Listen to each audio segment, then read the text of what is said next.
If you want to continue to follow our adventure, click subscribe. So you don't miss anything, click the bell notification.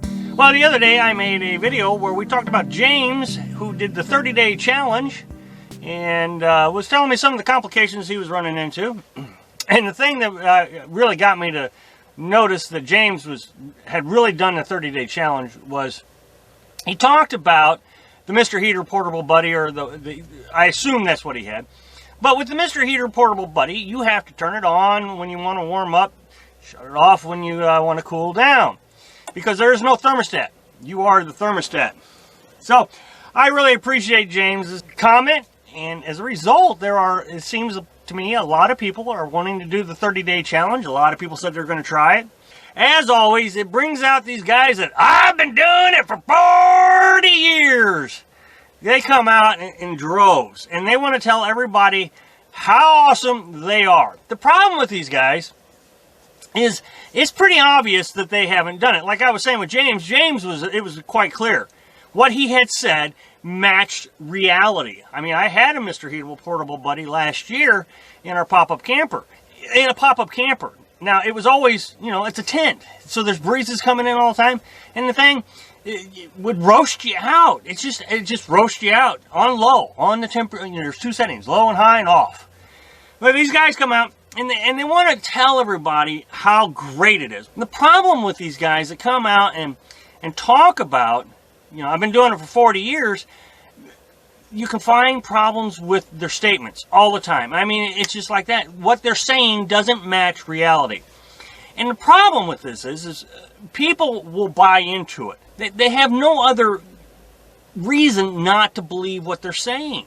The problem is if they try it, they're going to get in trouble or hurt. Or I always caution people to be careful about social media.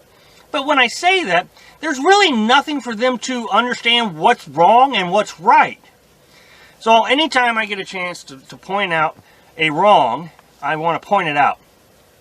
So this guy was telling me how, he's living in a trailer. He's gotten it down to 19 degrees, and the Mr. Heatable Portable Buddy is doing great. He says he doesn't have to worry about getting drinking water because he only uses about 2 gallons a week, and most of that goes to his dog. He says really the only thing's different is he doesn't have his recliner in his camper, so he misses the recliner. He says he's been doing this for 6 weeks, so I guess he was trying to do the 30-day challenge, and it was so easy for him that he decided to go ahead and do it, a couple more weeks, I guess. Getting water's pretty easy. All he's got to do is go down to the stream. He says he's got a gravity-fed filter. So when I read it, I thought, well, maybe he's got a Berkey. But then he said it's a half gallon, so then I knew it was like one of those Walmart brands. It says his Mr. Heatable Portable Buddy is doing great down to 19 degrees. Been 19 degrees all week. He's trying to squeeze a month out of a 20-pound canister of propane. And that's when I knew for a fact that this guy was, I can do it, it's easy. And he's never left his armchair. He said that he missed. He's never left it. And here's the reason why. Mr. Heatable Portable Buddy uses 1 pound of gas every 6 hours. Now, what does that mean? That means on low that you can run 120 hours. That's 5 days. Well, let's just assume for a minute that he turns it off at night. Okay, that's fine. He turns it off at night, so that's half the time. Let's say it's 12 hours during the day, 12 hours at night, which is not true. I mean, you only sleep about 6 to 8 hours. But let's just call it half a day. So that's 10 days. So there's no way that he can get a 20-pound tank to last 30 days. It's hard to get it past 10 days. Here's the thing. Running my Coleman stove just to cook throughout the summer, cooking, making coffee and cooking, I use about a 20-pound tank every month. And there's no way it's on all the time. I make 2 pots of coffee a day, so 45 minutes per pot, plus a meal, that's an hour. So what are we up to? 2.5 hours or so a day. And I get to use about 20 pounds of propane in a month. Sometimes a little bit more, sometimes a little bit less, but on average. So there's no way he's getting this thing to squeeze out to near a month. The other thing that really bothers me is he says he doesn't drink water, he drinks soda. But his dog uses about 2 gallons a week in drinking water. He uses most of that drinking water. So that means he's not taking baths or anything. I guess he's using wet wipes, which runs up your costs, of course. Here's the thing, is his soda will freeze if he's not running the heater. He has to run the heater to keep it above 32 degrees. So either he's running his heater and he's using 20 pounds in a week, 20 pounds of propane a week, or his soda is freezing. So now he says he's going down to the stream and he's getting water. Well, I've been looking around the streams around here because I've been trying to keep an eye on where I can get good water sources. All the streams around here are frozen. I mean, there's just no streams around to really, I have to break through the ice and punch through, and just so, I mean, it's not that realistic that he's going down to the stream to get water. Now, let's talk about the filter. He says that he's going to use, presumably, a Brita filter.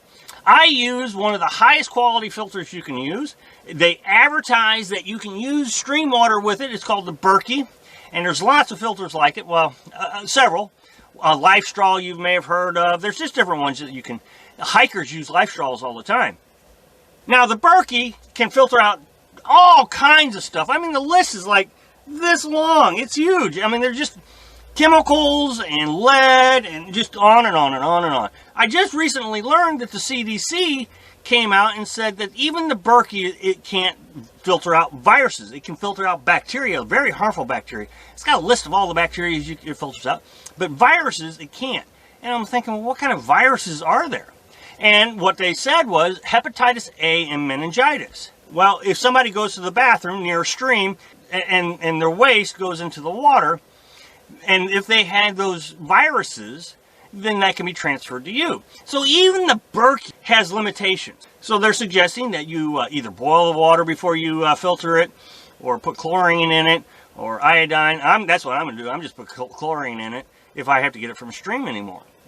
So if you're getting a Brita, which is a lot more than this 3 microns that the CDC was talking about, you're not even getting rid of the bacteria that they're concerned about, much less the viruses. Hope that helps.